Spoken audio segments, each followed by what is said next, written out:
Good afternoon to everyone, and of course, good morning as well to those joining us from the United Kingdom and other countries. So, my name is Ian Mia. I'm the research assistant for this project, and I will be your host for today's event. So, organized by the DLSU Center for Business Research and Development, the goal of this roundtable discussion is to present the Philippine team's finding on the global research collaboration titled Entrepreneurial Resilience and Recovery During and After COVID-19 Crisis, Firm and Community Level Responses in China, Malaysia, Philippines, Thailand, and the United Kingdom. So this project is actually a collaboration among Asian School of Business, De La Salle University, Imperial College London, Mahidol University, Tsinghua University, Wuhan University, Asian Development Bank, and the UN Economic and Social Commission for Asia and the Pacific. And in line with this, we aim for the roundtable discussion to become an intimate exchange of ideas as we later present the research framework and initial findings of the project. Before we move on, kindly place your attention on the screen for a few reminders on the Zoom meeting. So first, the event will be recorded and broadcasted live on Facebook. And by joining the Zoom meeting, it means that you consent to possibly being included in the recording. Second, kindly turn off your video and mute your microphone throughout the event. However, during the open forum, please do feel free to open your video. You may unmute yourself only when acknowledged by the moderator. Third, to ask a question during the open forum, kindly use the raise hand function, the Zoom meeting, and wait to be acknowledged by the moderator. Once acknowledged, you may turn on your microphone and ask your question. On the other hand, you may also send your questions via the Zoom chat. Kindly indicate to whom you are addressing your question. And for those tuning in live via Facebook, please post your questions via the live video chat. Include your name, affiliation, and to whom you are addressing the question to. And at this point, I would like to invite everyone to join us in the opening prayer. In silence, let us all reflect. You're gathered here today as members and stakeholders of the entrepreneurial ecosystem. All of us in a continuous state of improvement, dedicated to encouraging understanding and comprehension between all of us. May we be guided in our continuous search for knowledge and be embedded with wisdom as we search for unifying answers. May we engage in healthy discourse, oust any trace of narrow-mindedness or unbending nature, and have knowledge, understanding, and appreciation. May we acknowledge love, association, and concordance so our solidarity is present with us always. At this point, I would now like to give the floor to Professor Emelina Sorial, Dean of the Ramon V. Del Rosario College of Business of De La Salle University, to deliver the opening remarks. Good day to all here, to all those who are present here. Thank you for joining us today for the roundtable discussion on the Center for Business Research and Development's project titled Entrepreneurial Resilience and Recovery during and after the COVID-19 pandemic to discuss the initial findings from the Philippines. This is one of the few international research collaborations of the Center for Business Research and Development of our university, which is completely conducted on a digital platform in line with the travel ban and social distancing norms due to the COVID-19 pandemic. I welcome all the eminent researchers from our counterpart countries, especially from the Imperial College of Business School in the UK, led by Professor Erko Otyo and Yuki, and all the other ASEAN countries who are collaborators of this research. And of course, our discussant from the Department of Trade and Industry, Undersecretary Blasdila Lantayona. And of course, our very own Professor Raymond Habaradas, the lead researcher for the Philippine team, with Shira Del Jimenez and Ian Mia. I wish to thank all of our guests today who will share their findings on a very relevant and timely research topic on entrepreneurial resilience and recovery pre and post COVID-19 pandemic. As our counterparts and those from the Philippines know, the raging pandemic is bringing catastrophic losses in terms of lives and livelihood, where the government is torn between preserving the economy and saving lives due to the health crisis. The initial findings of this research revealed the need for innovation, networking, and business continuity plan, which I can say I can confirm because I have a similar research, which findings include the different dimensions of organizational resilience among micro, small, and medium enterprises.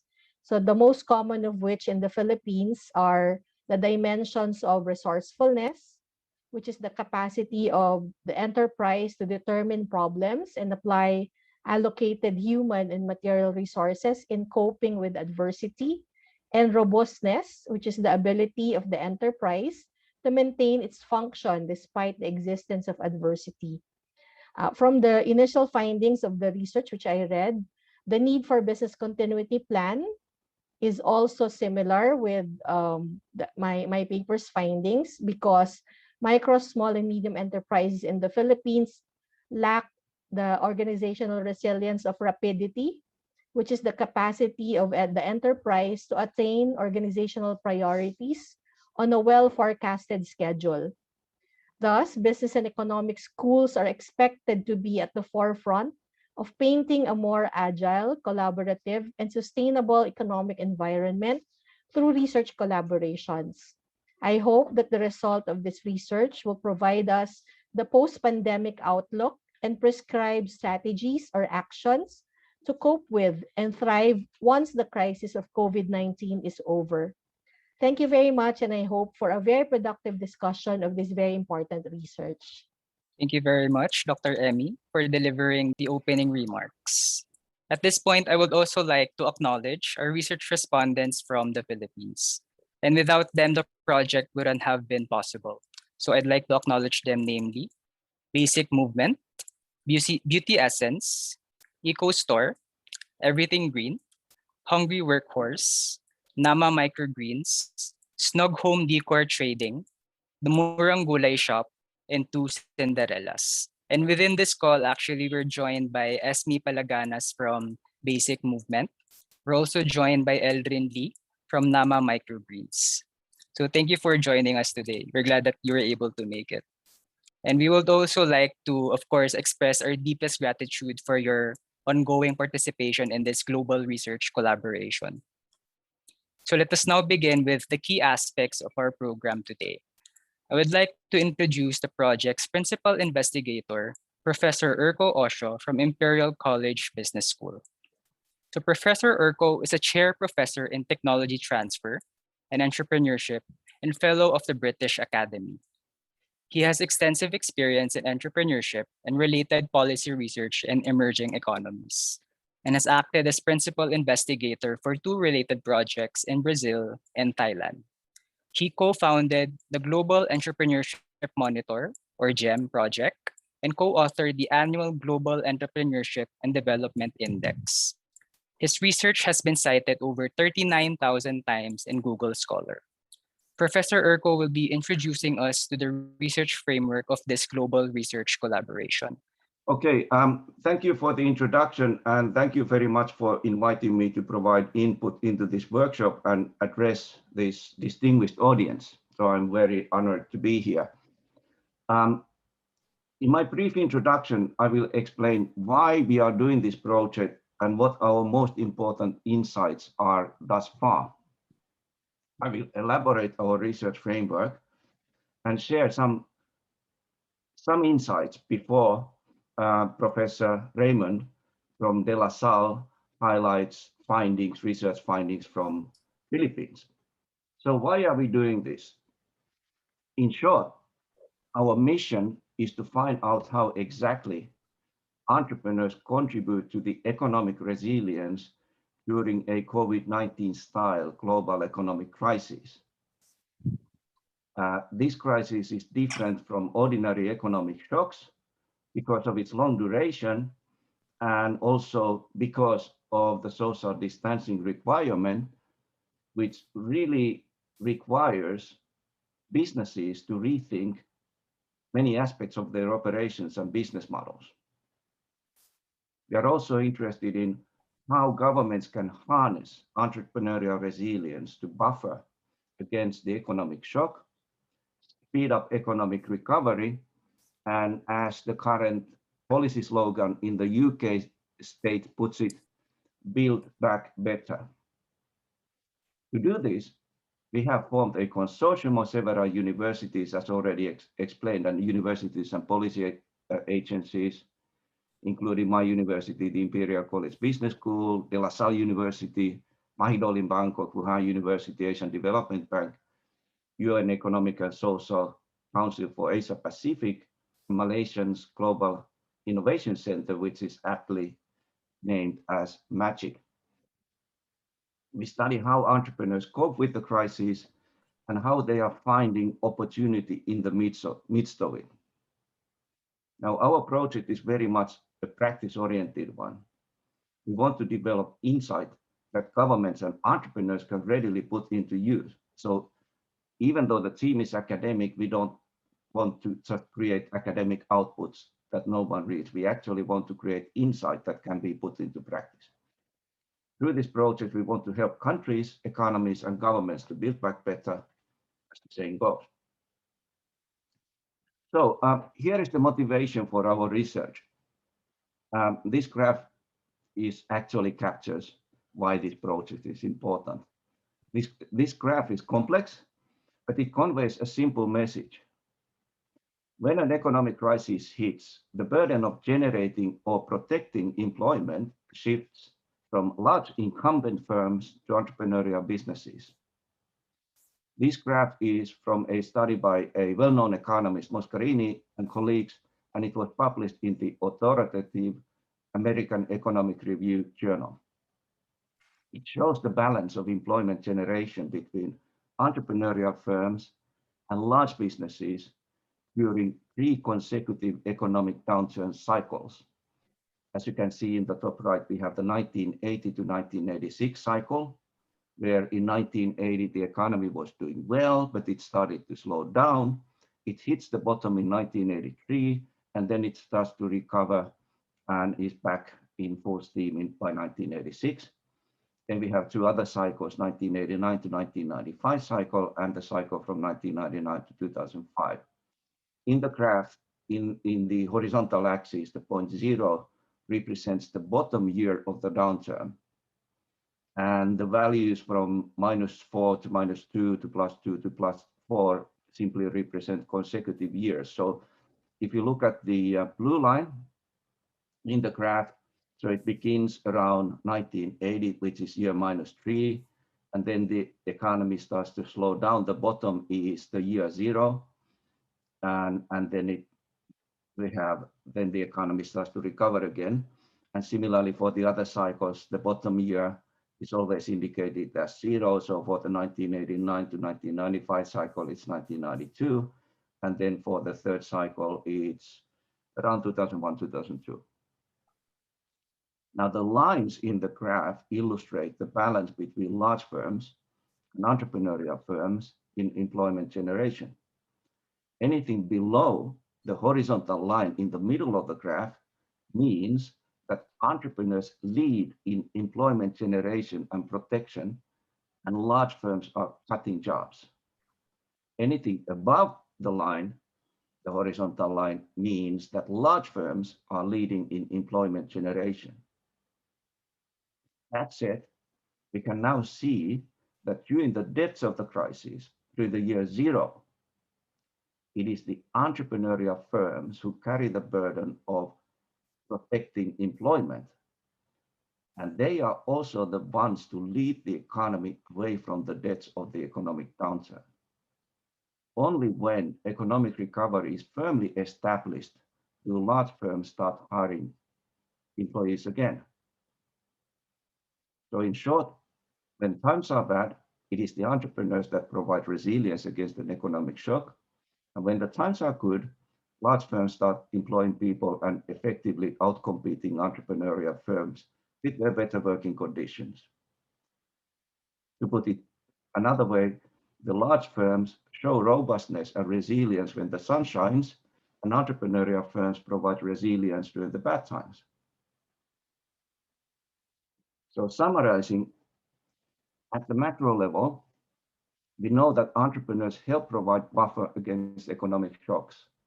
They help lead economic recovery, and they help discover a post-crisis new normal.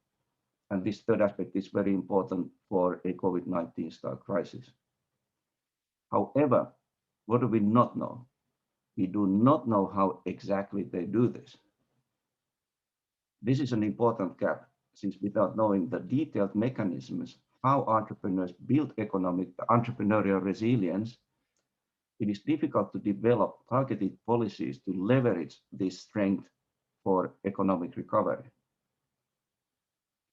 To understand how exactly entrepreneurs build entrepreneurial resilience and contribute to economic resilience, we are conducting longitudinal case studies, over 100 case studies in locations such as Manila, Bangkok, Kuala Lumpur, Wuhan, and London, the United Kingdom.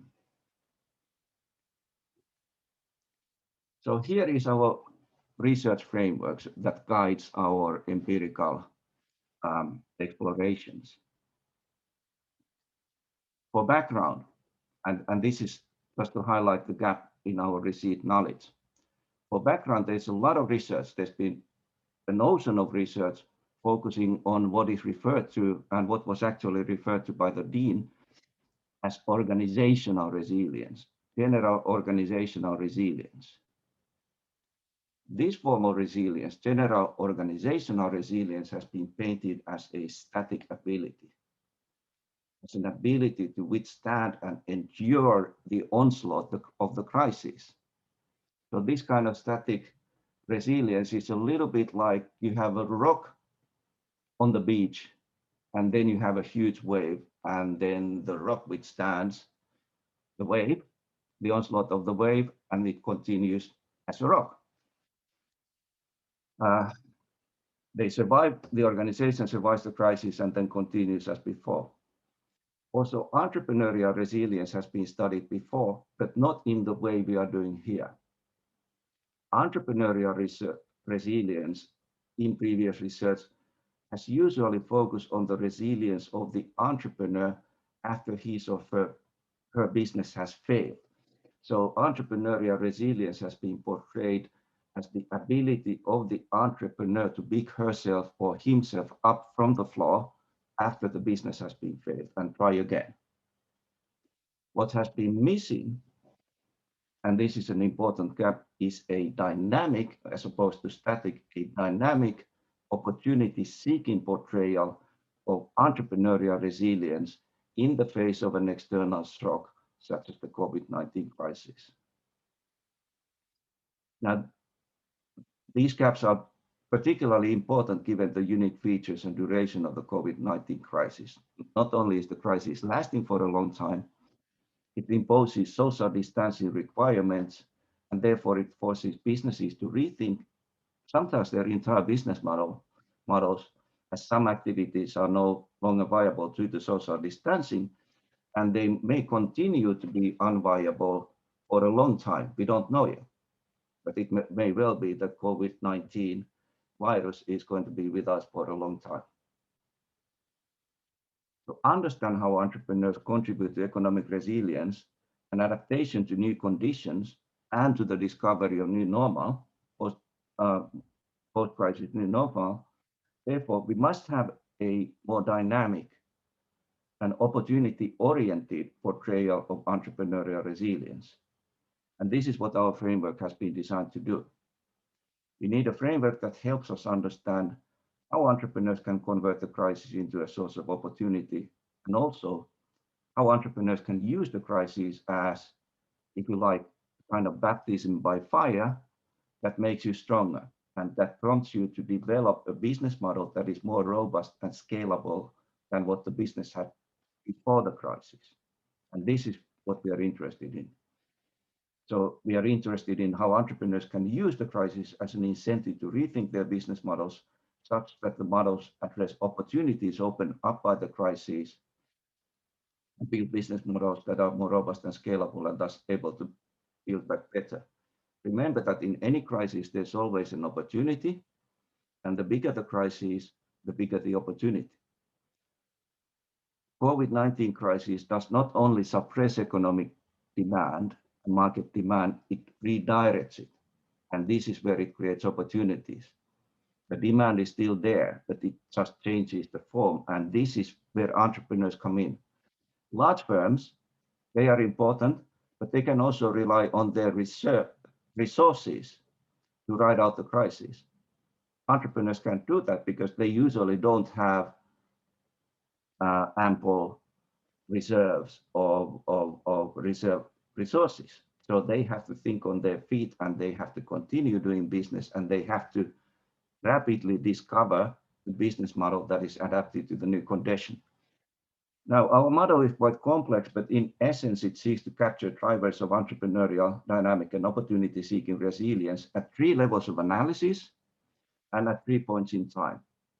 So in terms of levels of analysis, we are looking at micro level, that you can see on the top. That is the entrepreneur. We are looking at meso level. That is the entrepreneur's business. And we are looking at the macro level. Over time, our model identifies resilience enablers before the crisis. That is the ex ante phase before the crisis. Resilience processes during the crisis. That is the extempore phase. And resilience outcomes after the crisis. That is the exposed phase. So the logic of our model is that entrepreneurs, their businesses, and their communities have capacities that enable entrepreneurial resilience even before the crisis hits. So for example, for the entrepreneur, we are looking at entrepreneurs' human and social capital, that is education, skills, and networks. We are looking at psychological resilience, and then we are looking at the entrepreneur's opportunity alertness, how actively they are looking for and searching and spotting opportunities in the environments. At the firm level, we are looking at what's referred to as resource fungibility, which is really your ability to redirect your resources to doing something else. Think on your feet, change your direction, stop some activities and start some others. And we also, and those kinds of fungible resources are financial resources, social resources, and digital capital. Digitalization is very important for our model. We are looking at their dynamic capabilities, their ability to dynamically adjust, and then we are looking at their entrepreneurial orientation of the business, which is really opportunity seeking. And at the macro level, we are looking at institutional environment, community dynamics, and policy support.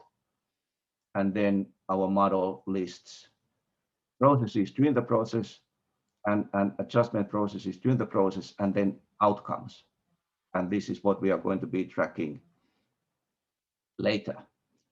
How will the crisis have shaped the firms, the entrepreneurs, their firms, and their communities?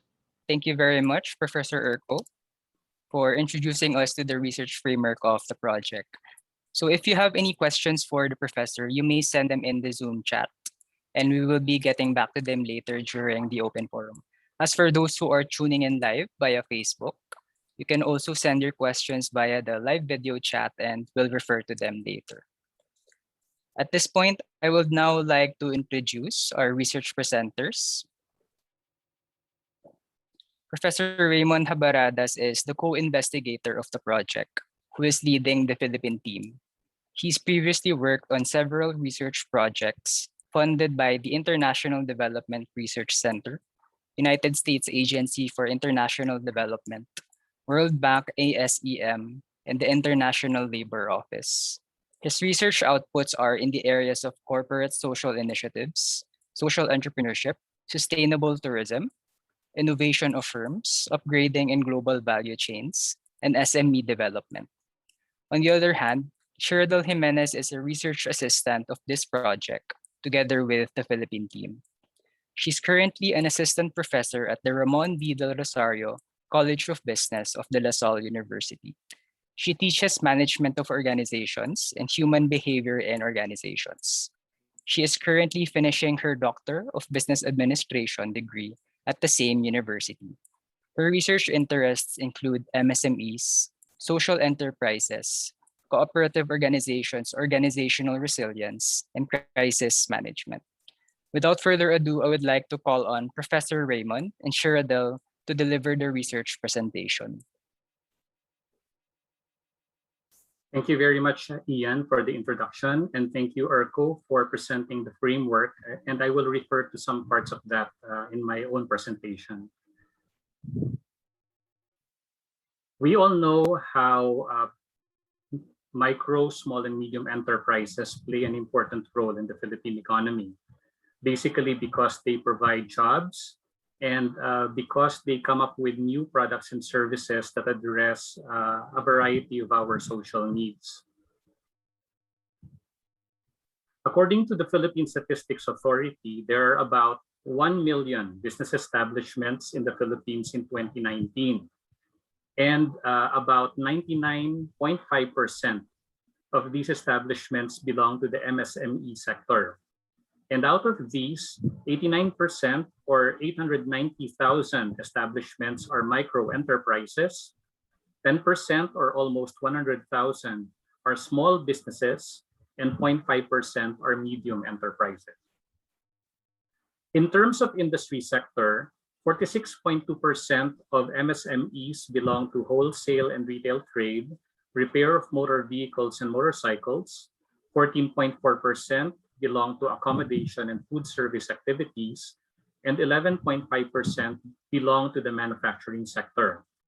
About 16.2% come from other industries such as information and communication, human health and social work activities, education, arts, entertainment and recreation, real estate activities, transport and storage, agriculture, forestry and fishing, etc.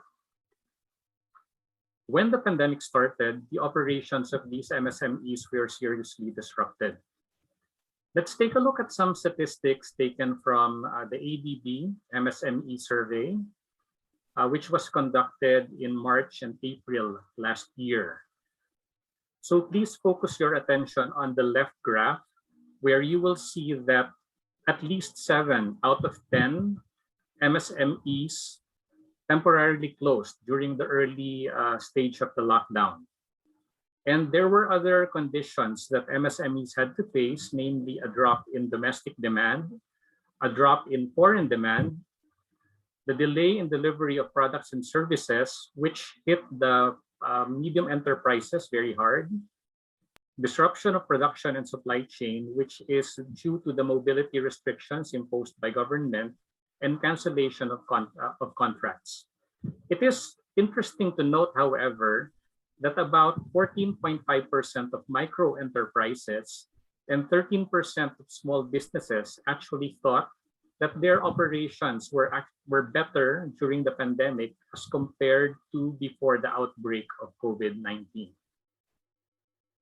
When asked whether they had enough savings, liquid assets to sustain their operations, 14.8% of micro enterprises, 19% of small businesses, and 28.7% of medium enterprises said that yes, they had the funds to sustain their operations. So this was consistent with what Erko was saying earlier about how bigger businesses would have more resources that will allow them to, that will tide them over. And but the more important point here is that a great majority of MSMEs either said that they did not have cash and savings anymore or expected their money to run out within a month. When divided across sectors, it's the same story. So a very big proportion of those that were surveyed said that they already had no cash and savings, or that they expected their cash to run out within a month.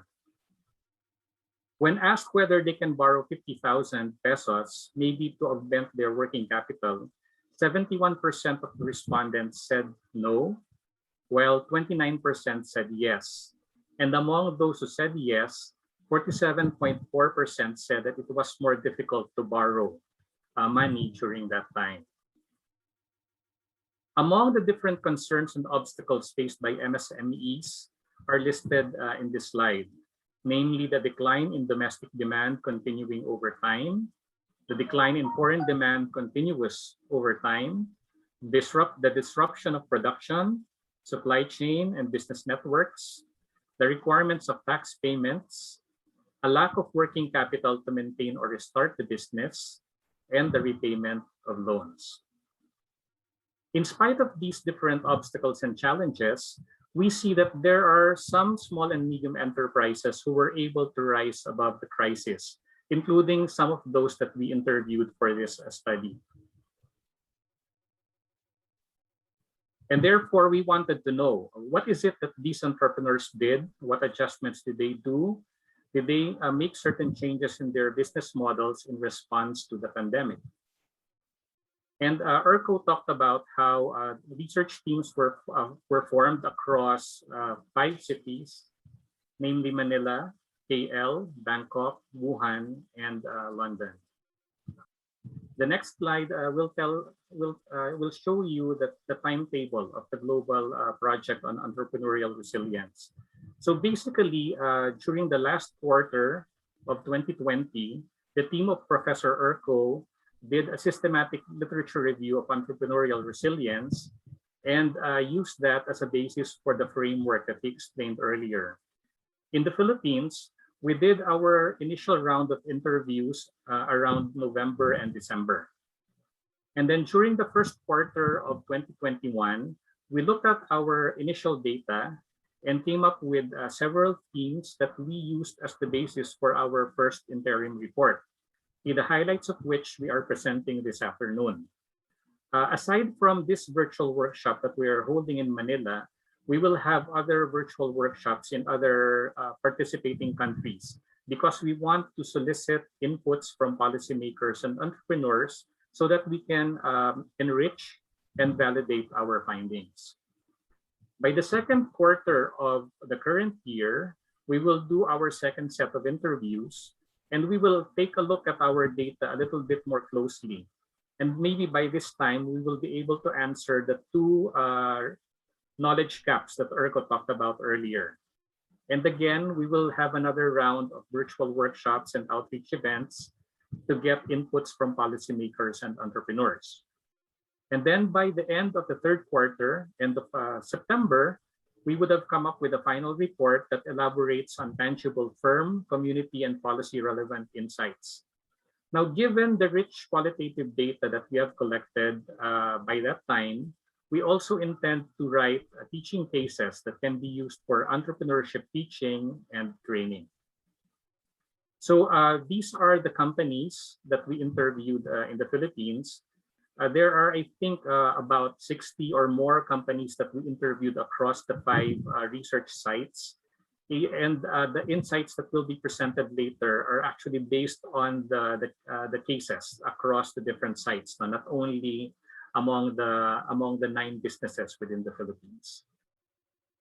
So I now turn you over to Ms. Shira Del Jimenez, who will talk about the insights that we got from our cases. Shira Del. Thank you. All right. We now turn our attention to the insights and stories that the research team learned from the entrepreneurs we've interviewed. Due to the limited amount of time, we will focus on 2 enterprises, Basic Movement and the Murang Gulay Shop, or TMGS. First, we're going to talk about Basic Movement, and I would like to acknowledge Ms. Msme Palaganas, who's the owner of Basic Movement. Founded by Ms. Msme Palaganas, Basic Movement is a small enterprise that designs, manufactures, and retails clothes and accessories. You will find in the following slides that this firm is not just that, but it is a fashion business focused on community building. Here's a short video to know more about the organization and what they've experienced during the pandemic. And Msme, here's our surprise for you. I hope it's a good surprise.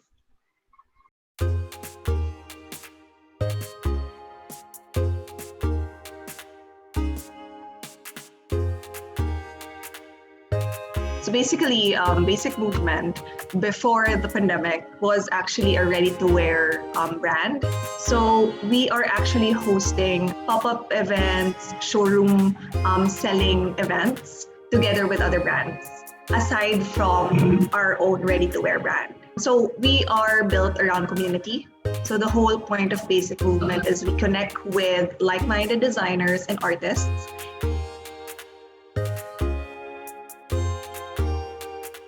Before the pandemic, I was really keen on launching the website, the e-commerce site, with other brands for third or fourth quarter of 2020. But then the pandemic hit. All of our plans for Basic Movement, like going to Dubai for a showroom and pursuing other ready-to-wear ventures and events around Manila, that was put on hold, like a lot of it. That's when I personally realized that fashion is going to be definitely taking a backseat. It's not an essential industry, but for us, it's an essential industry because it's the ones giving us jobs, giving our people jobs. That's when I thought, okay, how can we as fashion designers and fashion brands, not considered non-essential, be relevant now? So that's when I decided to gather my fashion contemporaries and artists, wherein we want to help through our craft.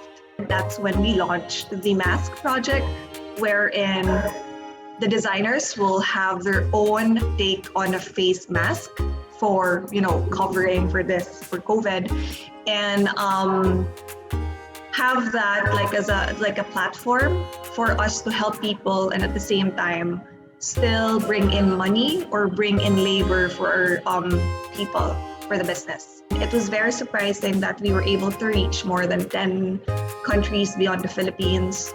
And I think it's because, we know there's a power in design of lifting other people up. That is, I think, from the very start, what Basic Movement stands for.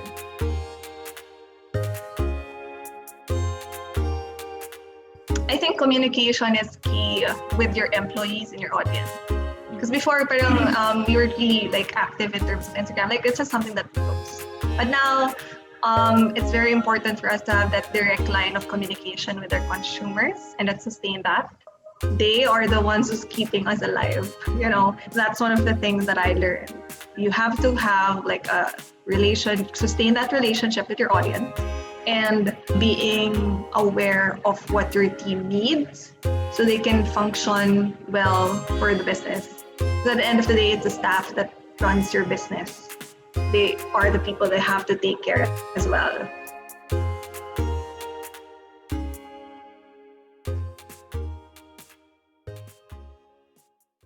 So to add to what Ms. Palagana shared in the video, we also asked about the firm's immediate response when the government imposed the first lockdown. She shares, and I quote, "We still had deadlines to meet, but of course, in terms of medical, for everyone to be safe, everyone is going to work at home. I sent all of the machines home and I paid for their electricity. We continued because we really can't afford to stop." So once the firm took care of its operational concerns and finished all contracts, the firm's now trying to figure out the next steps. To quote, "Right now, we're really trying to figure out what we have to do next because people aren't going anywhere. There are no events anywhere and people are not required to do uniforms because you don't have to go to the office."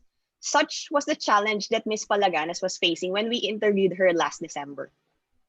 Regarding the response of the fashion entrepreneurs community, she says that fashion designers and here really have a sense of community and design beyond anything. She thinks that that's something that keeps their business afloat because of their relationship with their clients and audience. Entrepreneurs see the value of their community and the relationships within that community. She also shared with the research team about her community involvement.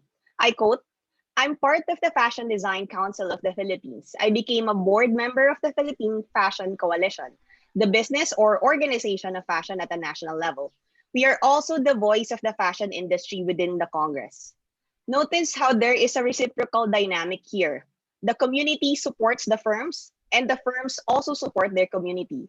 I will discuss this point further in the following slides." We now turn our attention to the Murang Gulay Shop, or TMGS.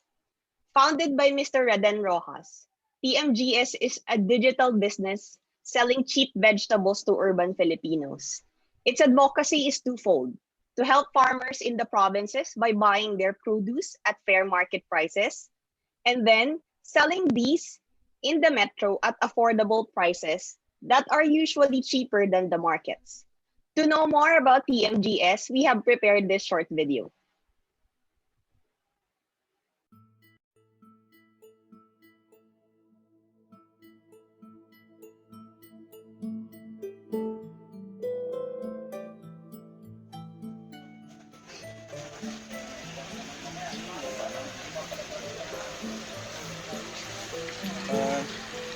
Hello, I'm Reden, one of the owner of the Murang Gulay Shop. Tara, tour ko kayo sa warehouse and shop. Nagsimula ang The Murang Gulay Shop last 2018. Ito yung panahon kung saan sobrang mahal ang mga gulay. Nakita ko sa isang talipapa at narinig ko yung isang matandang bumibili. Noong sinabi niya na paano niya pagkakasyahin yung 100 pesos na pera niya sa 5 ulo ng pamilya niya. And then napaisip ako doon at medyo nahabag. So parang ang sa amin, 180 yung binili namin ng 180, pinatungan lang namin ng 5 piso coming from the farmer. Pero ito, ang laki ng tubo niya. So we decided to put the shop kung saan direkta kami nakapagbenta sa retail. Nga nag-start ang The Murang Gulay Shop.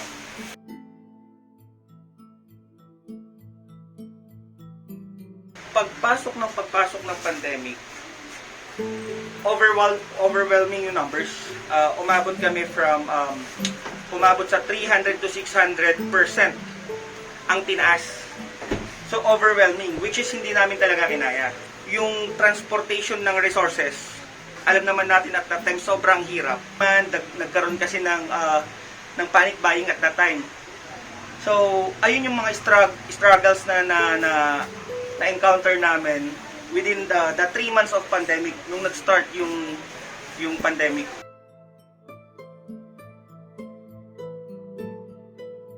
Always know your market. Kailangan mong malaman yung market mo. Then after that, gumawa ka ng produkto na kailangan ng market mo to hire in-need people. So, yung mga in-need people kasi once na naturuan mo, sasabayan ka through ups and downs. Once na nag-grow ka, i-assure mo yung mga empleyado mo and yung mga taong tumulong sa'yo na once na nasa taas ka, nasa taas din sila. Again, I am Reden Rojas, one of the owners ng The Murang Gulay Shop. Check out our page, The Murang Gulay Shop. Maraming salamat.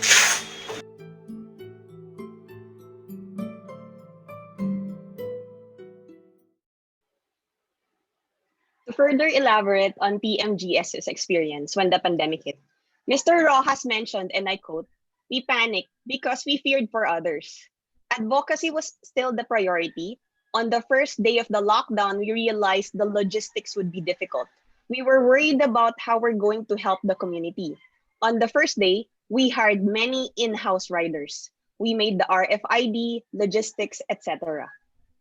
Similarly, TMGS also experienced operational challenges when the government imposed strict community lockdowns. Unlike other SMEs that experience decreasing sales, TMGS's struggle relates to the increase in the demand for their products and services. I quote, "Our main struggle is administration and customer service. From 200 inquiry, it reached thousands per day. We were dealing with different kinds of people. They were panicking that they needed to eat. I asked, what's happening? As such, the firm saw the need to hire a person solely dedicated to dealing with customers.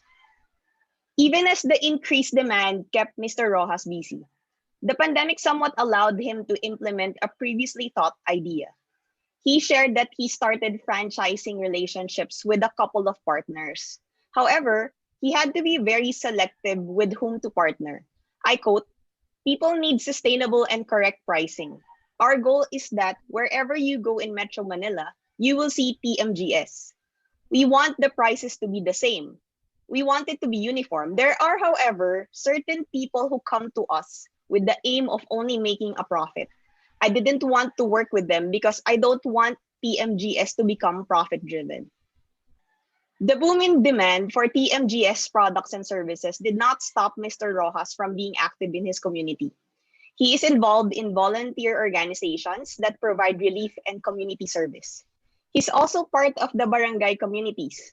TMGS and Basic Movement demonstrate a heightened community awareness and view their enterprises as part of a larger community. We've also seen similar patterns in the entrepreneurs from other countries. I will elaborate on these themes now. The team found that the responses of Basic Movement and TMGS are shared with other Filipino entrepreneurs and those in other countries. We look closely at these common responses of entrepreneurs to the pandemic. These responses inform our insights that we'd share with policymakers and other entrepreneurs. Locally, this has been demonstrated by Everything Green, a sustainable products and solutions company that had to close down temporarily following the lockdown imposition in Metro Manila. A few months into the lockdown, Ms. Camille Albarracin, the owner, decided to experiment and offer new products, including fashion accessories and wearables to sustain the business. Similarly, during the first lockdown in the UK, many entrepreneurs experimented with ideas they already had pre-COVID but had not pursued due to the time and other constraints. As Urko mentioned a while ago, how digitalization was very important. Many of the experiments triggered by the COVID-19 harnessed digitalizations for proactive adjustment to the crisis. Entrepreneurs transferred their interactions with suppliers, customers, and partners online. Many enterprises were forced to work online, at least for those who are able. Some businesses went beyond immediate adjustments by extending their offerings online. For example, in response to the crisis, Everything Green jump-started the development of a new e-commerce platform that enabled it to expand its business model from business-to-business offerings to include business-to-consumer offerings. The third theme that we were able to identify was that of an increased social orientation. Many entrepreneurs are driven by the desire to help during the crisis, leading to crowdfunding and supporting other businesses. We saw this when we discussed TMGS and how Mr. Rojas was preoccupied with thinking of how his organization will be beneficial to the community. He also found time to be part of various volunteer organizations. He sells his vegetables at cost whenever they were being bought for free distribution to communities adversely affected by the pandemic. Aside from TMGS, the two Cinderella's owner started delivering food packages to their employees affected by the pandemic. Similar social orientations were also observed from entrepreneurs in Wuhan and the UK.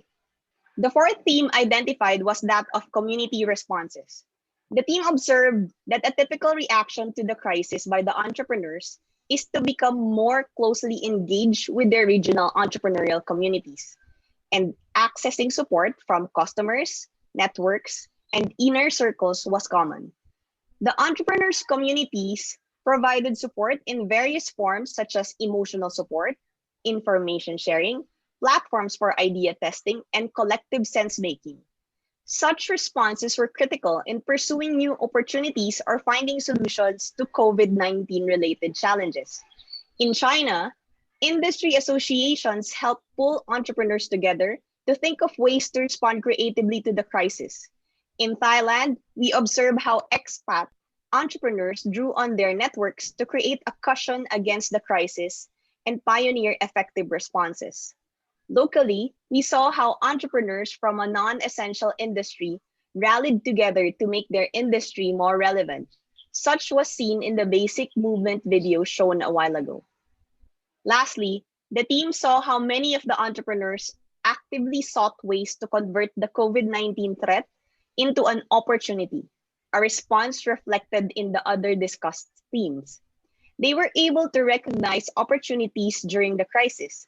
Although the entrepreneurs were facing an acute and a sudden disruption, they were able to identify opportunities that arose. Many entrepreneurs pivoted to cater to new customer groups and adding either B2C or B2B offerings, as was the case with Everything Green. As the crisis created new demand for, let's say, personal protective equipment, many entrepreneurs shifted their offerings accordingly to tap a new source of demand. Such was what we saw with Basic Movement with their face mask campaign. I now turn you back to Dr. Habaradas to discuss the insights for policy and practice that arose from these observations. Thank you very much, She. Our next slides will contain our recommendations for government and for entrepreneurial businesses. Government must recognize the important role entrepreneurs play in facilitating economic resilience.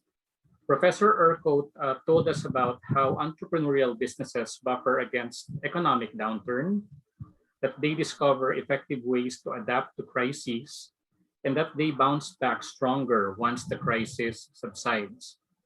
Therefore, aside from providing temporary subsidies to help entrepreneurs keep their employees, government must provide support to help entrepreneurs put their slack resources into effective use and to encourage them to engage in experimentation with innovation during these tough times.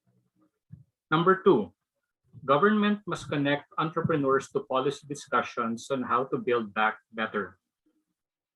Once government acknowledges the importance of entrepreneurial innovation, then it stands towards MSMEs will probably go beyond simply trying to tide them over during the crisis to more actively engaging them to speed up the post-COVID recovery efforts. Therefore, government, whether at the national or local levels, must include representatives of the entrepreneurial community in advisory panels to ensure that the voice of the entrepreneurs is heard and so that their valuable inputs are considered. Number three, government must encourage and support entrepreneurial experimentation. Faced by the resource crunch caused by the strict lockdowns, it is tempting for governments to reduce or cut down funding for supporting business innovation and technology upgrading. But doing so would be short-sighted. Our evidence shows that COVID-19 boosted the experimentation by entrepreneurial businesses. The innovations that they came up with are more than just incremental process innovations. Some of them adopted radical innovations forged in the depths of crisis. These business model innovations actually make these enterprises stronger in the long run. Therefore, government must encourage more of these radical business innovations to take place by providing appropriate grants and support and by making MSMEs aware of existing grants, loans, and support mechanisms. Number four, government must support digitalization efforts. Social distancing directives have led entrepreneurial businesses to shift many of their activities and stakeholder interactions into digital space. Our cases show how the COVID-19 crisis motivated businesses to digitalize. COVID-19 speeded up the digital future, so to speak. By adopting digital business models, businesses become more robust against many crisis situations. By supporting the digitalization of businesses, government is also investing in greater business resilience and scalability. Number five, facilitate entrepreneurial ecosystems. COVID-19 has strengthened the community orientation of entrepreneurial businesses and their local communities as they buffer themselves against the common threat. Such entrepreneurial ecosystems are an important platform for sharing ideas on how to effectively adjust to the new conditions. Governments must recognize that supporting these entrepreneurial ecosystems can facilitate dynamic and proactive adjustment to crises and lead to the discovery of a new post-COVID normal. Number six, COVID-19 does not leverage increased social orientation by entrepreneurs. COVID-19 does not only threaten businesses, but also the social communities within which they operate. Some entrepreneurs take on a mission to mitigate social harm caused by the pandemic. Government must therefore recognize this and come up with policies that can harness this reaction of entrepreneurs to help alleviate some of the social harms caused by the pandemic, or at the very least, get out of the way. Now, we will share with you our recommendations for entrepreneurial businesses. Number one, look for opportunity in the crisis. As Erko mentioned, in every crisis, there is an opportunity, and the larger the crisis, the greater the opportunity. MSMEs must remember that while economic shocks suppress demand for some products, they redirect demand towards alternative products and services. We saw how this so-called demand displacement effect was particularly visible during the COVID-19 crisis. Truly entrepreneurial businesses should look out for these new demand, these new opportunities. Number two, use resource lack productively. While businesses might be forced to stop or discontinue some activities, they must not simply go idle and wait for the crisis to go away. While some resources might be difficult to repurpose for alternative use, like a physical shop or a cafeteria space, other resources like human capital and customer relationships will be easier to reallocate to pursue alternative opportunities, just like what Basic Movement did. Entrepreneurs must use the forced downtime to step back and rethink their businesses. They must seek alternative uses for their human, physical, and knowledge resources that went idle due to the crisis. Some of the greatest entrepreneurial ideas, after all, were spawned during times of economic crisis. Number three, challenge your deeply held assumptions. Some entrepreneurs have so deeply internalized their business models that they are unable to take a step back and question the way they have always conducted their business. But this is exactly what a crisis calls for. If a restaurant is forced to close business because of social distancing requirements, this does not mean that people would stop eating. So what should an entrepreneur do? Home delivery? Maybe supplying homes with meal ingredient kits with instructions so they can cook their own gourmet experience.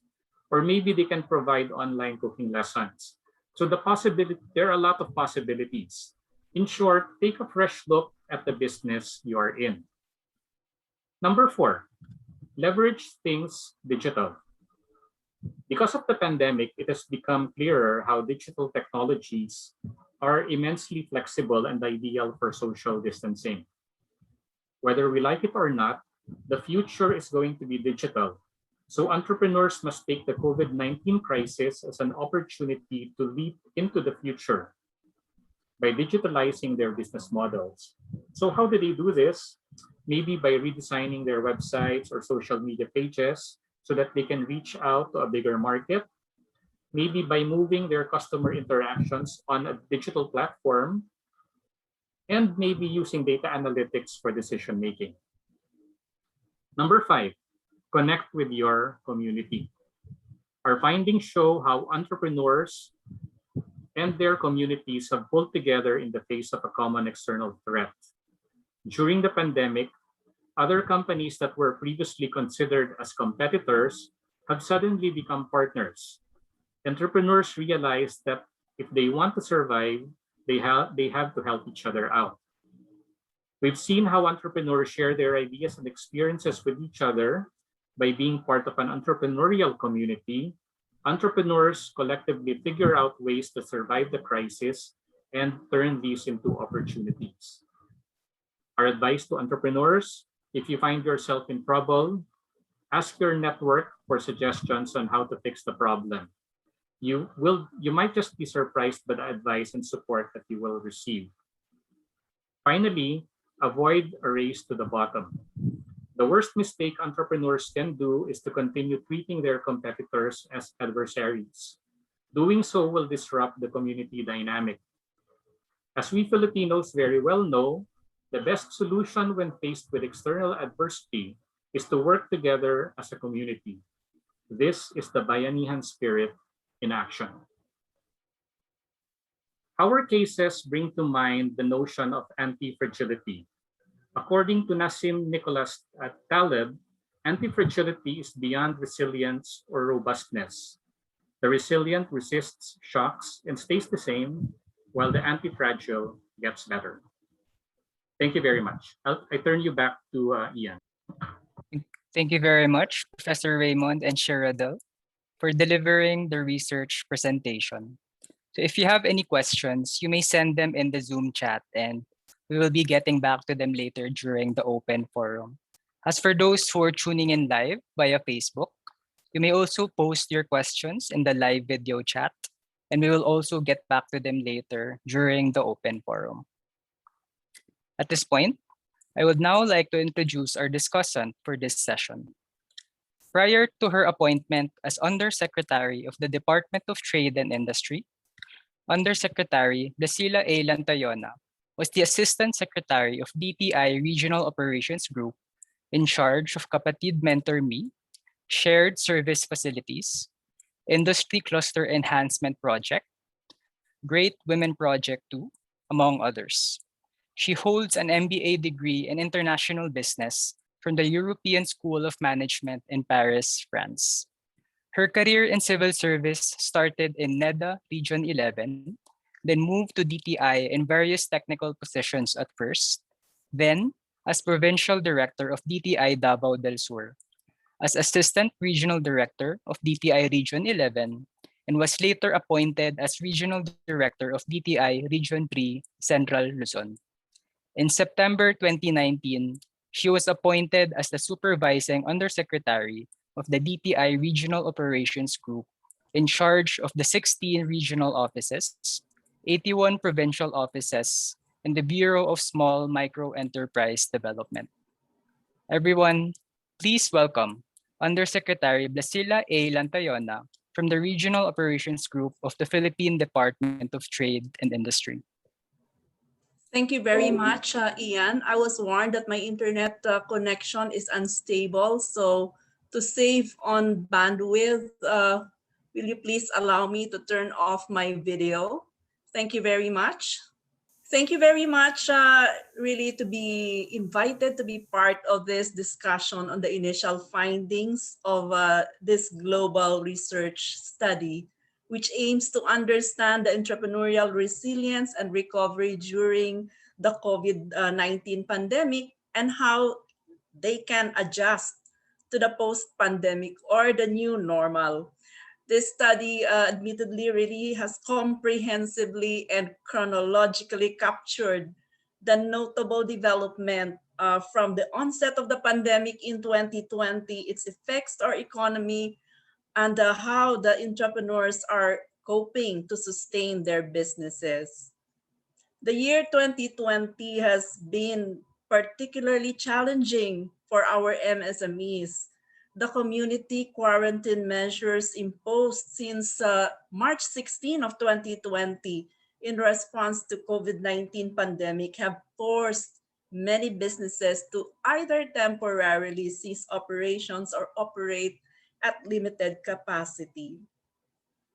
We also did our series of surveys to see how the quarantine measures affected the MSMEs. And based on the responses that we got from the 5 surveys we made thus far, businesses are slowly opening up from 19.8% for the period June 4, 2020 to June 2020 to 56%, and for the period 28th of January to February 10 of 2021. We'd also like to highlight that from 27.7%, the percentage of businesses which have closed or stopped their operations has now gone down to 4.2% after January 28 of 2021. So understandably, as the quarantine restrictions gradually loosen, businesses are also slowly opening up. Now, in terms of the assistance needed by the MSMEs, it is noted that across all industries, financing assistance is the #1 most needed and followed by marketing assistance. The third most common response was others, which mostly comprised of enabling policy, business environment specific assistance, such as assistance on policies and regulations, taxes, discounts, and incentives, and assistance on rentals and utilities, among others. And based on the survey results, we have recommended the following: to safely open the economy, specifically allowing more industries to operate; to enable an MSME-friendly policy framework that will support legitimate digital platforms as it becomes the viable alternative mode of business transactions, especially during the quarantine period.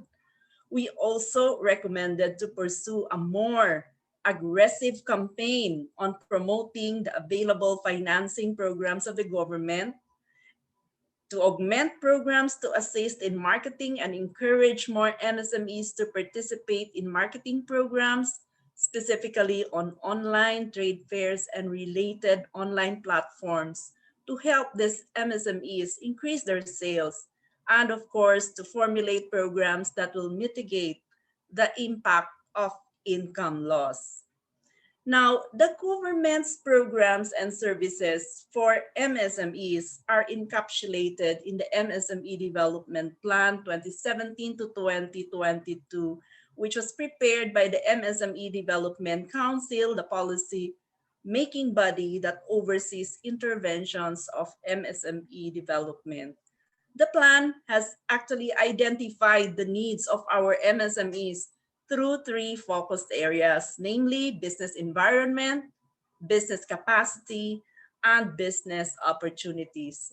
Through each focus areas, there are targeted efforts for MSME enablers through 5 strategic goals, and these are improved business climate, which actually aims to simplify and standardize rules and regulations for MSMEs to start and grow their business. Number 2 is the improved access to finance, which aims to streamline loan processes and capacitating financial institutions to cater to MSMEs. And number 3, enhanced management and labor capacities, which aims to provide training and mentoring. Number 4 is improved access to technology and innovation, which aims to provide technology transfer and support the innovation ecosystem. And number 5, access to market, which aims to link MSMEs to broader markets. I will discuss in the following slide the various MSME programs and services. Some of them were mentioned actually in the study, but we have now pivoted them to help establish and sustain businesses, especially during the onset of the pandemic. Some of these programs may also address specific findings and recommendations in the study. One, we have the negosyo centers.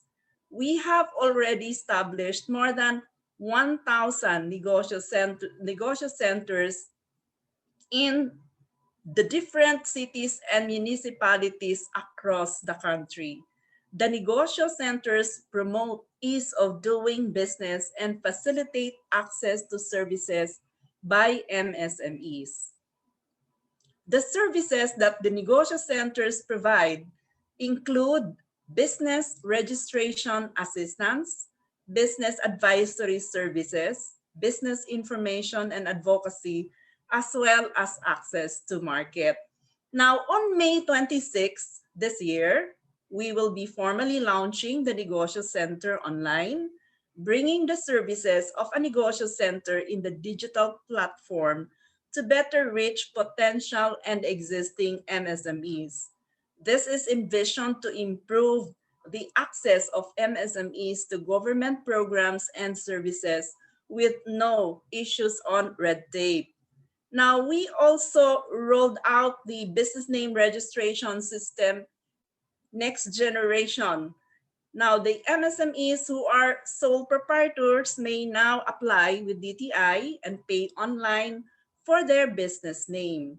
DTI has expanded payment options through land banks linked .bs, cash payments via 7-Eleven or Bayad Center, and through other banks via PCHC, Paygate, or bank transfer. Republic Act 9178 or the Barangay Micro Business Enterprise Act of 2002 provides for incentives and benefits which include income tax exemption, minimum wage exemption, special credit window in select banks, and provision of various business development service for barangay micro enterprises, those with asset size of 3 million and below. The application for BMDE, Certificate of Authority, are processed at the negosyo centers. And remember, we already have more than 1,000 negosyo centers spread all over the country, and that is in addition to our 81 provincial offices and 16 regional offices. On access to finance, we have this, the passage of the Bayanihan Acts. There were funds allotted to support the MSME sector in industries that are most affected by the pandemic, like tourism, manufacturing, service, and agriculture. Through the SB Corporation's P3 program or Pondo sa Pagbabago at Pag-Asenso, there is a 1 billion fund lent out under the CARES program, CARES meaning COVID assistance to restart enterprises, that is instituted on an online borrower registration system. The micro enterprises with asset size of not more than 3 million may borrow 10,000 up to 200,000, while small enterprises with asset size of not more than 10 million may borrow at a higher loan amount, but not exceeding 500,000, and this is at 0 interest rate. So as of April 21 this year, the Bayanihan Cares program has released a total of 2.9 billion to more than 23,000 pandemic-affected MSME borrowers. So earlier, I've said that, and we know this, that the tourism sector is really one of the hard-hit sectors during the pandemic. So the CARES program also allotted a certain portion for this sector so that they can avail of loan assistance, and they call this the travel program. And using the allocated budget to the CARES program under the Bayanihan to Recover as One Act, 6 billion worth of loans will be disbursed to the DOT accredited MSMEs and local government accredited small-scale tourism-oriented enterprises. And as of April 21, out of the 6 billion loan fund for travel, the SB Corporation or the Small Business Corporation has already released a total loan amount of over 100 million to 283 MSME borrowers. And again, this is interest-free borrowing with a grace period not exceeding 12 months. The Small Business Corporation has also allocated a 100 million loan facility for repatriated overseas Filipino workers. This is they returned to the country because of COVID-19 pandemic problem. The program tagged as helping the economy recover through program is aimed at helping repatriated FW rebuild their lives by providing them with the opportunity to become entrepreneurs. As of April 21, SB Corporation has already released a total of 12.3 million to 217 OFW borrowers. DTI also is also running for already, I think, 4 years now. No, we are running in partnership with the Philippine Center for Entrepreneurship Go Negosyo this Kapatid Mentor Me program. This is a free training and mentorship program for MSMEs. And beginning April of 2020 last year, when we had this pandemic, KMME is already online. And it's continuing even now, though this year we have 36 batches, and out of the 36 batches, we have already, I think yesterday, we are already on our 15th run. We also have this youth entrepreneurship program. This is nationwide to help young Filipinos develop their entrepreneurial skills by offering them a comprehensive package of interventions. Most of these programs of DTI really is given for free. It supports the government's growth agenda of doubling the number of entrepreneurs in the country by 2022. So we also have this through our training arm, which is the Philippine Trade Training Center Global SME Academy. We offer training workshops with over 300 modules on digitalization and innovation. The Academy offers training courses on finance and accounting, management, marketing, operation, technology, and trade logistics. There are also hundreds of relevant links to business information and access to a directory of service providers that MSMEs can reach out for financial advice, corporate programs, and networking. Noteworthy to mention is that during this pandemic, the Philippine Trade Training Center Global MSME Academy started to offer free training program dubbed as Building an Entrepreneurial Society for Tomorrow Bootcamp for displaced workers and distressed MSMEs. So we also have this program which we call Control Plus B's Reboot Now. This is a series of free webinars that are targeted to MSMEs who need to transform their businesses digitally. Enablers across the entire e-commerce system provide their expertise and experiences on how to take advantage of the digital space. This is part of the Reboot Package Online Enterprises, a flagship program of the DTI for the promotion of e-commerce. So this year, we started to roll out the Negosyo and Skills Pathway for existing online enterprises, as well as for those who are seeking remote employment or wish to adopt alternative careers. Now, we also are part of this multi-partnership program with Coca-Cola Philippines, a small business corporation, and selected microfinance institutions. And this is the program called Restart. It aims to help micro retail sector, no, the sari-sari stores, restart the business and stimulate economic recovery under the post-COVID-19 next normal. It has three components. First is the Safe Stores communication, which relates to the development of information materials that will promote safe stores operations. And then the Safe Store education, which is, it pertains to the development of online modules on how micro retailers can operate safely under the next normal post-COVID. And there is this last component, which is the Retailers Rebuild.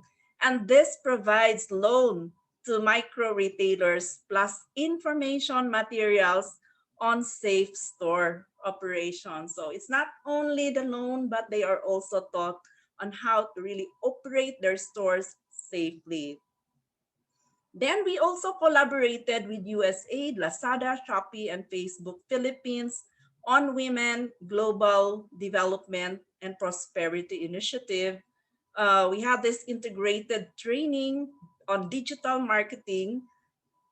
This actually capacitated women entrepreneurs and mentors in digital marketing, digital payments, and establishing effective online storefronts on popular e-commerce sites for them to become effective online sellers. And we had collaboration also with PICPA on the running of a seminar, Accounting for Non-Accountants. So this is the design and the modules of this will really enhance the analytical and technical competencies of our MSME participants. We also have this program, Shared Services Facility Program. It is also a flagship project of the Department of Trade and Industry. Here we provide free equipment to the MSMEs. And the tech tools for MSMEs were at the height of the community quarantine in April 2020, DTI consolidated online tools to help MSMEs embrace digital economy, allowing them to find digital solutions to help them cope with the challenges of COVID-19 pandemic.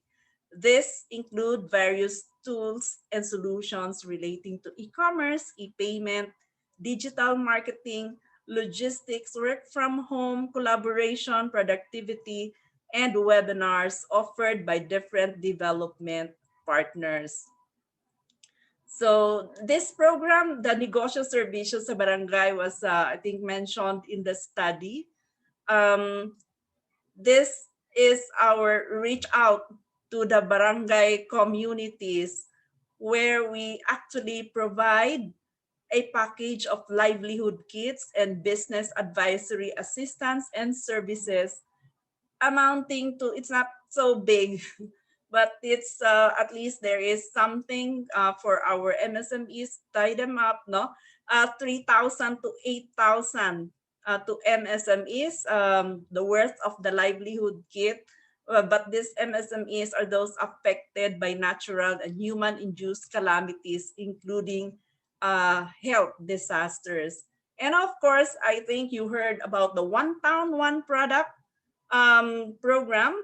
We have already, we now have a total of 55 OTOP hubs nationwide, no? One Town, One Product hubs. The OTOP hub is an initiative of the DTI to mainstream MSME products and uplift cultures of the provinces. The products are displayed in these hubs. They have underground product development and product design, as well as assistance in packaging. Also, Go Local, we have this as a form of marketing assistance. It is actually a retail concept store showcasing quality and innovative Philippine products. And it is an excellent marketing avenue provided for free by the retail partners through DTI for MSMEs to incubate and market test their products. So it hopes to inspire MSMEs to level up and meet the demands of the global market. Now, because of the pandemic, we have transformed our trade fairs to virtual trade fairs. So last year, DTI initiated several virtual trade fairs at the national, regional, and provincial levels. While we cannot deny the fact that the pandemic has caught everyone off guard, even the government, the rest of the country, there were numerous efforts and initiatives implemented for the entrepreneurs to cope with a challenging environment. All this information and other updates may be accessed in our DTI website under COVID-19 resources. The MSMEs, we know, really significantly contributed to our economy. However, they are among the most affected whenever crisis and disasters strike. As the government continues to improve quarantine measures in the country, we understand that there are still so much to be done in order to help every MSME in the country. We agree with the findings of the study as well as the recommendations forwarded, even as the government is continuing to find ways of improving its service delivery. Those initiatives that I have mentioned earlier could address these gaps. There are other reforms initiated by the government, like, for example, under Republic Act 11032, or the Ease of Doing Business and Efficient Delivery of Government Services Act, there is this creation of a single portal to make business transactions easier and faster. So for DILG, there is also this, they also have this DILG, DTI, DICT Joint Memorandum Circular 2016-01, which is entitled Revised Standards on Processing Business Permits and Licenses, Standards for Business Application Processes. They were streamlined with 1 day processing time for renewal of permits and 2 days for new applications. And we also have this, we know this was very recent. Only last March 26, 2021, this is through the initiative of DOF, supported by many, backed up by many agencies, including DTI, the passing of the Corporate Recovery and Tax Incentives for Enterprises, or the CREATE law. And BIR also instituted certain improvements to assist MSMEs in starting a business, such as simultaneous processing and issuance of certificate of registration and authority to print. Further, BIR also issued various revenue regulations, which basically relates to the implementation of RA 11494, or the Bayanihan to Recover as One Act, which includes exemption from documentary stamp tax, net operating loss carryover, and the incentives for manufacture or importation of certain equipment, supplies, or goods. Now, these are just a few of the policies and programs that the government had put in place. I suggest digging deeper into how the government has restructured its operations to continue to deliver service in a restrictive environment caused by the pandemic. Now, the government cannot single-handedly solve the problems brought about by the pandemic. Several issues and recommendations in the study are outside the sphere of DTI. Thus, we are dealing with COVID-19 through bayanihan, as what was mentioned by Dr. Harabadas, or a sense of communal heroism that calls upon every member of the society to do his part in carrying the weight brought upon by this pandemic. In closing, we at the Department of Trade and Industry believe that our MSMEs and the Philippine businesses in general will bounce back for a stronger and more dynamic Philippines.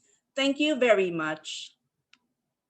Thank you very much, Undersecretary Blasilla, for sharing with us your insights and feedback on the research framework and research presentation earlier today.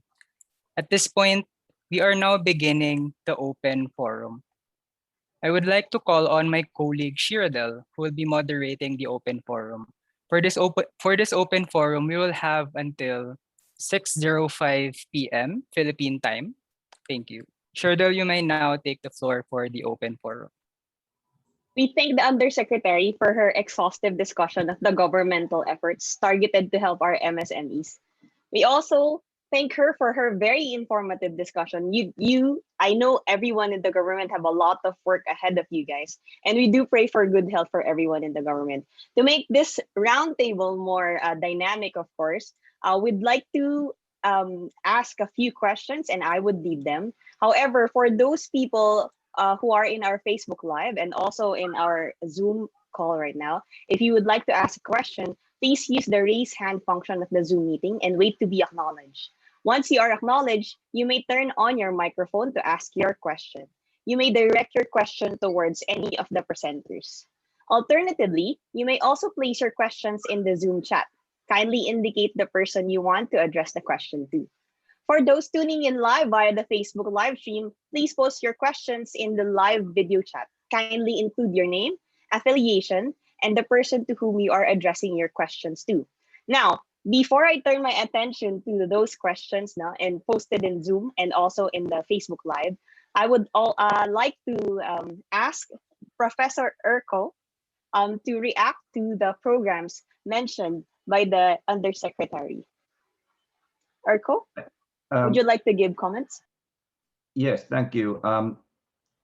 Clearly, and thank you, Undersecretary, for the comprehensive presentation of the Philippine government activities and programs during the crisis. So clearly, it's very clear that the Philippine government is not sitting idle on its hands, and there are lots and lots of initiatives, some already existing and maybe some repurposed or adjusted to address this particular crisis. So I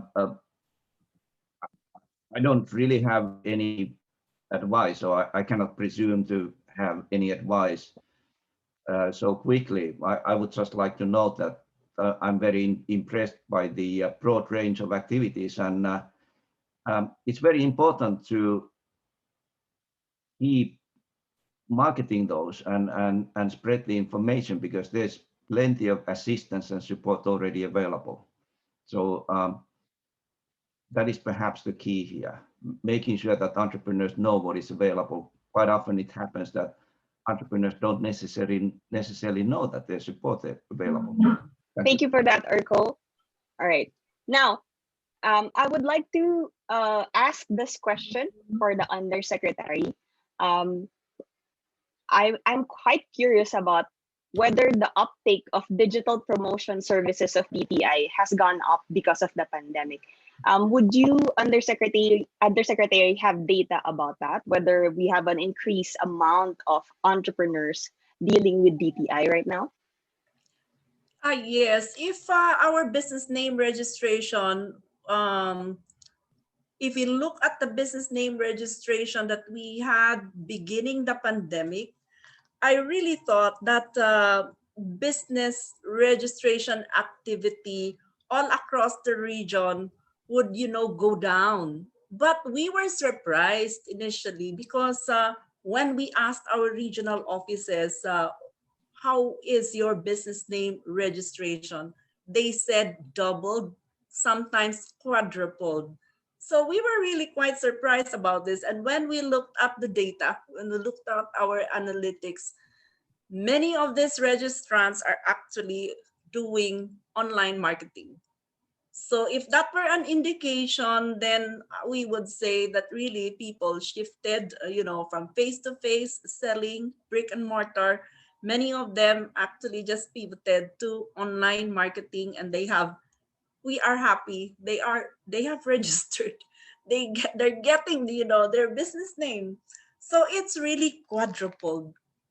At the end of 2020, our data is more times 4 of what we had during the same period.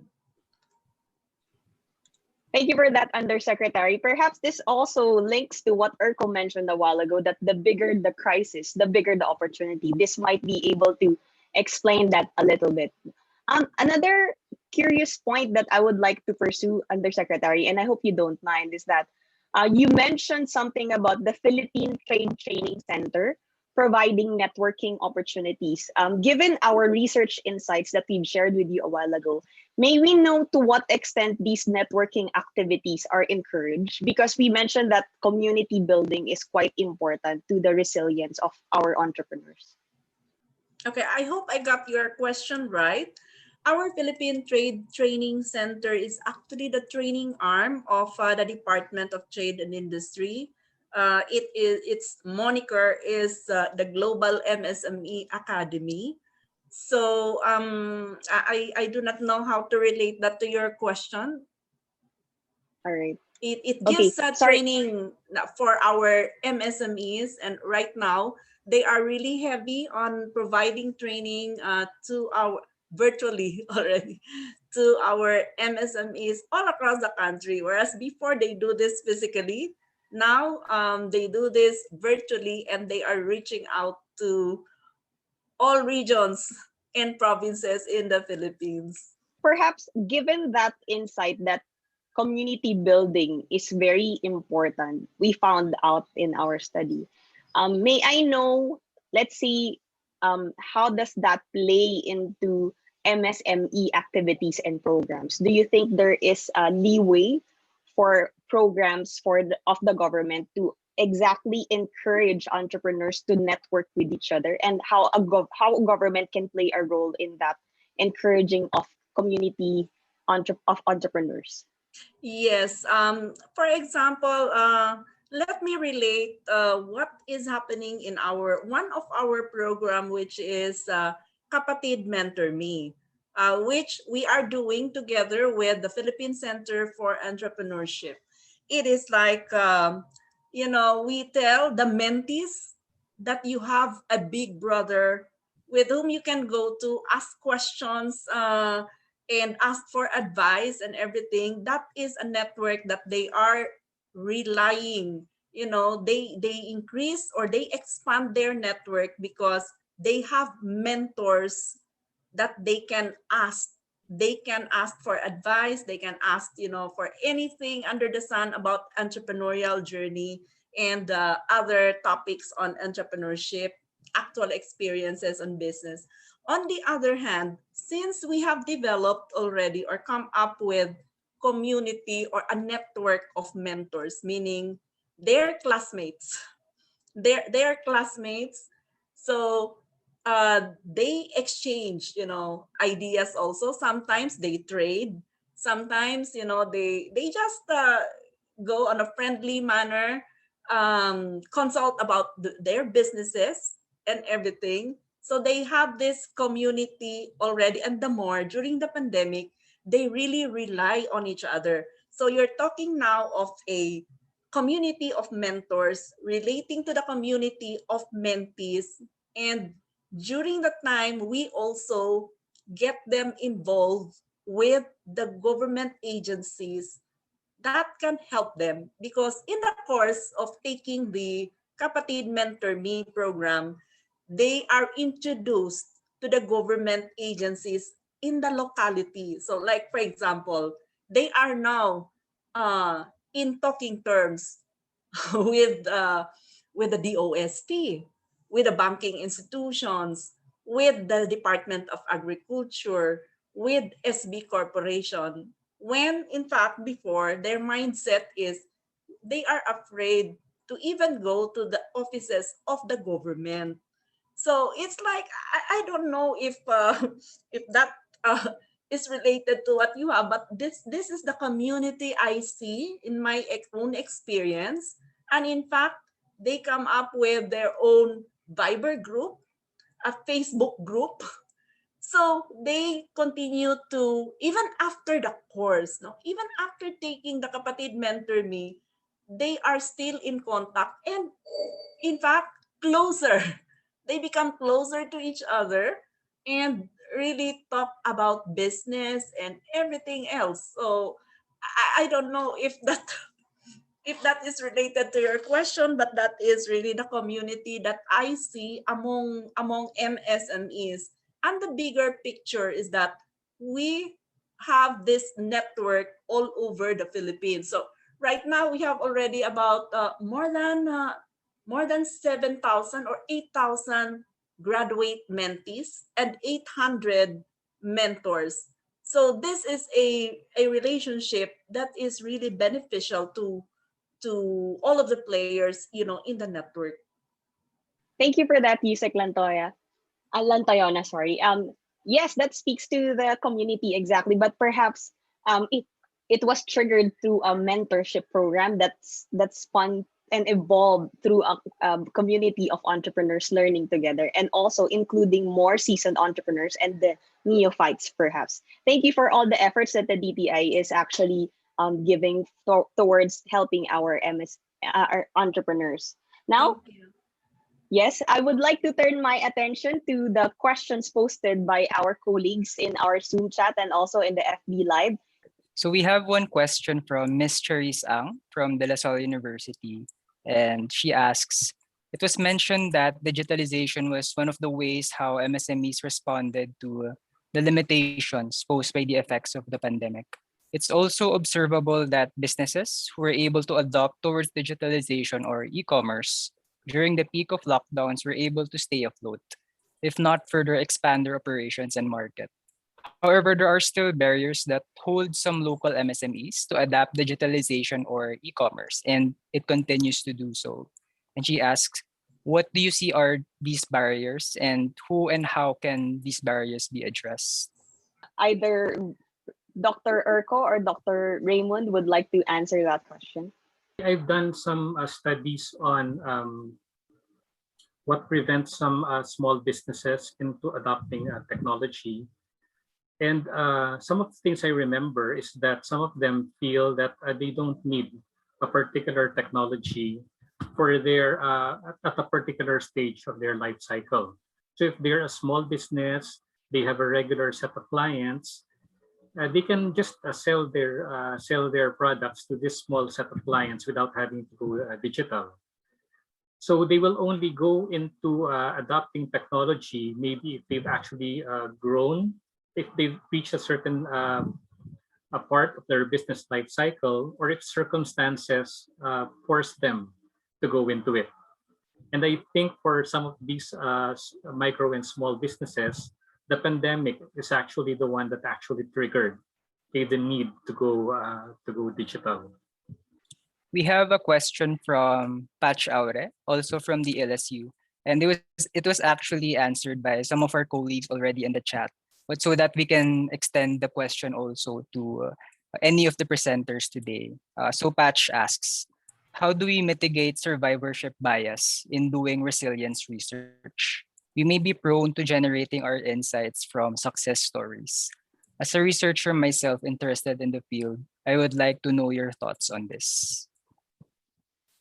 Well, maybe I can say something about it. So obviously what we are doing here is process research. So we are interested in the process which is still unfolding. And we have 100 longitudinal cases in different countries. We don't know if all of those businesses are going to survive. The survival bias would be perhaps more pertinent if you do variance research. So you are identifying some predictive variables and then you are trying to predict survival.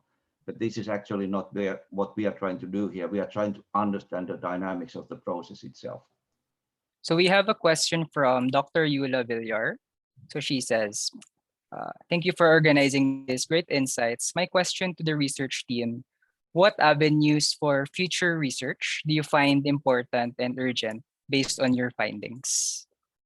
Maybe I can start. So as Professor Raymond and Shiradel already explained, we have these very interesting emerging themes in our research. We have 5 themes.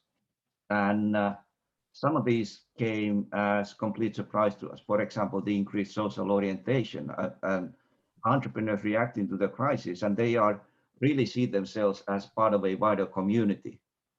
And now there's an external threat against everyone. So it's really external. So there's a need to come together and develop solutions to the crisis. And this increased social orientation was something I didn't expect to see. And I think it would be very, very interesting to explore that further. Also, the experimentation and digitalization, all that, we kind of had a hunch that this must be going on there. And it's really, really amazing how intensive it is. And that is another interesting research area. So basically, any of those emerging themes that we have identified offer ample opportunities for further research, in my view. Bianca, thank you for coming. No? In fact, I'd like to ask Bianca because she did a research on improvisation. And I wonder whether there are certain insights from her own expertise that might be transferable to our own research. Hi, everybody. Great insights, really. I really enjoyed this forum. Thank you for organizing it. From the side of improv, I think it's quite interesting to see the pivoting, how that relates to the pivoting capacity and the success or non-success of the pivoting capacity of the entrepreneurs. I think that's something that I think you also kind of touched on, like a lot of them are pivoting, but I would like to see the pathways towards success and non-success. That's one. I also really like what Professor Erko mentioned in relation to community. Like the role of the social networks are extremely important, but to what extent is the success of the entrepreneur or non-success of the entrepreneur actually going to work on that? Yeah, that's from my end for now. That's what I can think of. And maybe just to touch on what Patch mentioned, Patch Auri on the comment section, it's quite interesting also to be able to see those that did not survive the pandemic, because I think that can speak so much also to our literature on resilience, to be able to know who and why and how are the processes for why they did not survive the pandemic. Well, the reason why I asked Bianca is because I remember when you were doing your dissertation, there was a conversation we had about how the values of the actor in the key organizations that you were interviewing actually influenced the way that they act within the organization. So some of them would improvise because they think that this is right, even if there are, let's say, organizational constraints. So I wonder whether that kind of thinking can be infused in our own research about how individual values of entrepreneurs can actually influence the way that they deal with the crisis. So instead of simply just looking at survival as their goal, they also look at being able to help out others as an equally important goal, especially since we're faced by such tough times. So that's just what came to me, when I saw you again. Thank you for that wonderful exchange. Go ahead, Urkos. Yeah, building on that, that's very brief notion. So regarding improvisation, we have these communities, and actually the role of communities in facilitating improvisation would sound like a very interesting question to me. Thank you for that. A lot of ideas going on around. Given the time, perhaps we have space for 2 more questions. Ian, go ahead. Yes. We do have a question from Ms. Cheksay. So she asks, before I ask, for DTI, do you have the percentage of approved loan applications as against total loan applications received? What are the usual cause of denial for the loan? Yeah, okay. It's about 68%. So meaning like as of yesterday, April 21, yeah, we received already 38,000 applications, but approval as of April 21 is about 26,000. So I think that is 62 or 68% approval rate. So the cost, since they are applying online, the causes actually is they did not submit the correct application, and the data that they did not qualify, based on the criteria set for this loan program. So most of this actually are the reasons why they are not approved. But of course, if that is only lacking documents, then they can resubmit, their application with complete documents already. Because the loan program that we are actually giving, this is very, very lenient when it comes to, the requirements. very easy, and the application form is just, I believe, 1 page only. Thank you for that, Yusek. I believe Esme Palaganas is that comment for that in reaction to what Yusek mentioned. So Esme was so Check actually commented something. Maybe I'll just share it to everyone as a comment. So Check says, sense of communities became very important because we were scrambling for information. And the more united we are, the more resources and the more varied they were, the better for the individual members. And to that, Esme agrees to her statement. And Esme says, as part of the Philippine Passion Coalition, business support organization that's closely working and connected with Congress or government agencies. The items that the undersecretary presented, if not all, but most of our members are aware of these DTI activities, mainly because of a united organization that's already set in place. Perhaps Ms. Cheksay or Ms. Esme Palaganas would like to share more of their thoughts about this. So you can raise your hand if you would like to unmute your microphones. Yes, hi.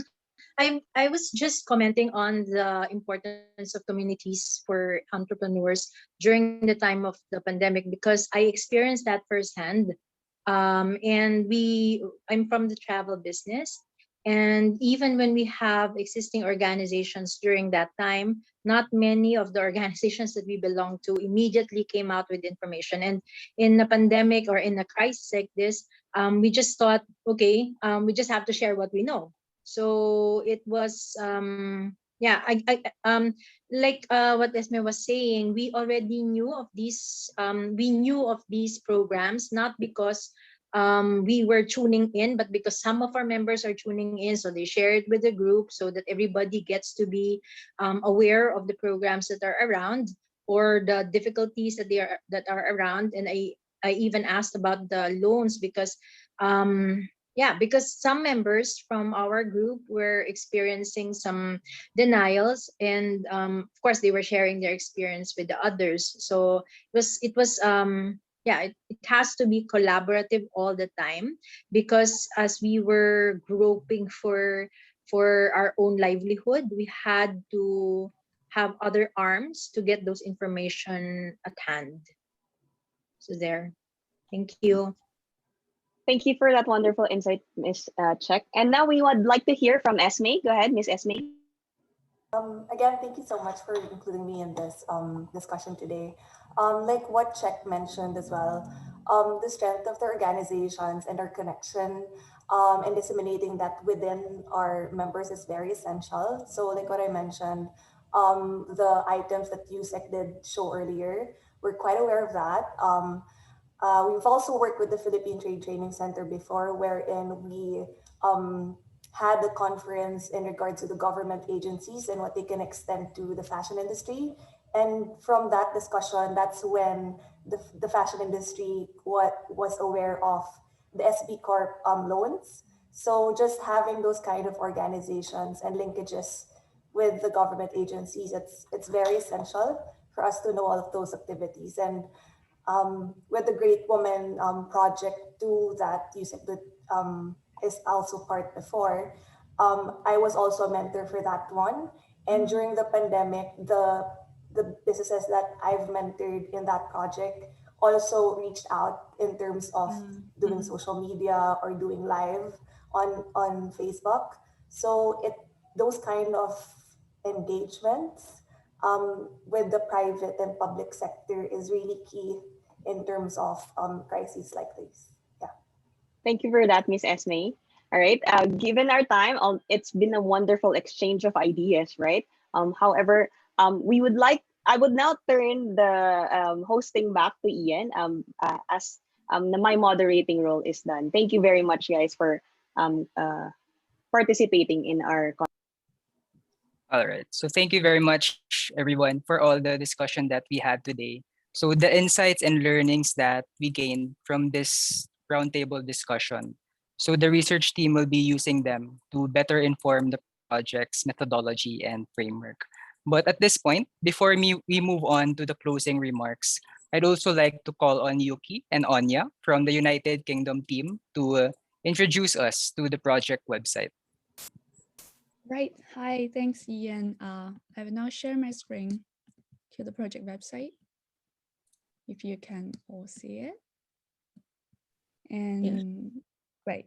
Okay. Hello, everyone. My name is Yuki, and I'm a member of the project team and also currently a doctoral candidate at Imperial College Business School. I will now be providing a brief introduction of the project website. And before I dive in, I just want to say it has been a great pleasure working with the De La Salle research team, Professor Raymond, Ian, and Shadell. And thanks to their amazing efforts, we now have this website. And we made this website to disseminate the findings and insights of our study, so we won't be secretly doing some research ourselves. And we hope they will benefit our key audiences, researchers, entrepreneurs, and policymakers who are interested in this topic in any ways. So here is this landing page of the website. We wanted to make it attractive yet easy for our audiences to navigate. On top of it, there's our project logo and title. The cover picture is actually a word cloud generated from 5 of our first round interview transcripts, 1 from each country. And on the landing page, we also provide an overview of the initiatives of the project, as well as the logos of all our research partners. Here on the top bar, we have 7 tabs that provide you more details of the projects. On our team page, you can see the bio of all of our research team members looking fabulous here. And if you click the output page, you will be able to see the 3 phases of the project. As Professor Raymond explained earlier, we have just finished project phase 1, which focuses on the retrospective experiences of the entrepreneurial businesses, the challenges they encountered, and the actions taken. Here you can see our progress to date, a photo gallery of our fieldwork, as well as the summary of the key findings. So at this stage, we have 3 publications available for you to download, including the first interim report of the projects and 2 papers published on the De La Salle business notes and briefings written by the Philippines team. You can also see the project phase 2 and 3, what we plan to do at the next stage. We're actually currently in the process of launching our second round interviews, and also we'll be publishing our findings on this website at a later stage. On the stories page, we present a selection of videos made by our sample entrepreneurs to showcase their personal experiences and lessons learned from the COVID-19. We're extremely grateful that they're willing to share this with us, and we're also preparing more interesting stories from other entrepreneurs we interviewed. Here on the partners page, we list all the partners and collaborators of the projects from 5 different countries. So this is essentially a research consortium that consists of 3 leading research institutions and 3 policy outreach partners, as well as other local collaborators. These links will take you to the websites of our partners if you require more information about them. And here on the event page, we will regularly update the academic workshops and outreach events of the project, like the one we're having today. And we're also preparing another event primarily targeting stakeholders in the UK. And we'll be posting these recordings after each event, so our audiences can review them later online as well. And finally, if any of you is interested in this project and want to learn more about it, you're more than welcome to contact us through this contact form. And one of the project team will get in touch with you as soon as possible. And that is pretty much everything about the project. Thank you so much. I will now pass on to Ian for moderating the rest of the events. Thank you very much, Yuki, for introducing to us the official website of the Ant Resilience Project. And at this point, I'd like to call on Dr. Reynaldo A. Bautista Jr., Director of the DLSU Center for Business Research and Development, for the closing remarks. Thank you, Ian. Again, thank you everyone for joining us in today's roundtable discussion titled Entrepreneurial Resilience and Recovery During and After the COVID-19 Pandemic, Initial Findings from the Philippines. This discussion will be instrumental towards better informing the global project's methodology and framework, as well as in the near future help inform not just the Philippines' entrepreneurial policy responses towards micro, small, and medium enterprises, but as well as the United Kingdom's.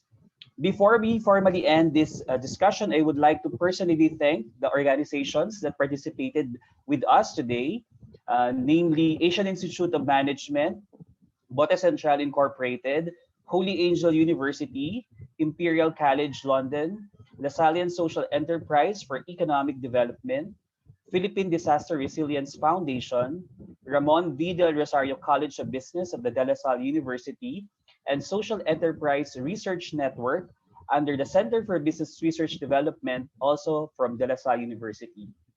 On the other hand, we would like to express our deepest gratitude towards the respondents, namely Basic Movement, Beauty Essence, Eco Store, Everything Green, Hungry Workhorse, Nama Microgreens, Snug Home Decor Trading, The Murang Gulay Shop, and Two Cinderellas. So thank you very much. The roundtable is now officially ended. Thank you for coming, and for more information on the project, you can always visit www.entresilience.com. So thank you very much, everyone.